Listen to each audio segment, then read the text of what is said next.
ঐতিহাসিক জুলাই গণঅভ্যুত্থানের বর্ষপূর্তি উদযাপনে নরসিংদী থেকে বিশেষ ট্রেনে করে ঢাকা আসবেন ছাত্র জনতা। নরসিংদী রেলওয়ে স্টেশনে আছেন সুমন রায়, সরাসরি যাচ্ছি তার কাছে। সুমন, আপনি জানেন যে আজকে বিকেলে জাতীয় সংসদের যে দক্ষিণ প্লাজা রয়েছে সেখান থেকে জুলাই ঘোষণাপত্র পাঠ করবেন মাননীয় প্রধান উপদেষ্টা ডক্টর মোহাম্মদ ইউনূস, এবং সেই অনুষ্ঠানে আসলে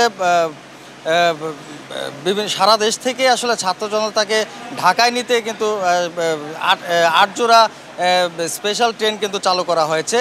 তেমনই কিন্তু নরসিংদীতেও একটি স্পেশাল ট্রেন চালু করা হয়েছে, যে ট্রেনটি আসলে কিছুক্ষণ আগে মাত্র অর্থাৎ 12:15টার দিকে নরসিংদী রেলওয়ে স্টেশনে এসেছে, এবং ট্রেনটি আসার পরেই নরসিংদীর যারা বৈষম্য বিরোধী ছাত্র আন্দোলনের এবং এনসিপির যারা নেতৃবৃন্দ রয়েছেন, এছাড়াও যারা সাধারণ ছাত্র জনতা রয়েছেন, তারা কিন্তু আসার পরপরই উৎসাহ উদ্দীপনা নিয়েই কিন্তু ঢাকা যাওয়ার উদ্দেশ্যে ট্রেনগুলোতে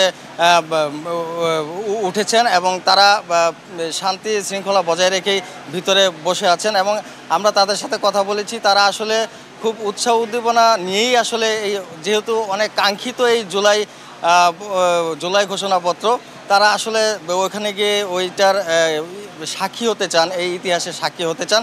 আর সর্বশেষ একটা কথা বলে রাখি যে ট্রেনটিতে কিন্তু প্রতিটি বগিতে কানায় কানায় পরিপূর্ণ ছাত্র জনতার অংশগ্রহণে হয়তো কিছুক্ষণ পরে এখান থেকে ট্রেনটি ঢাকার উদ্দেশ্যে রওনা দেবে। তো এই ছিল আমার কাছে নরসিংদী থেকে সর্বশেষ।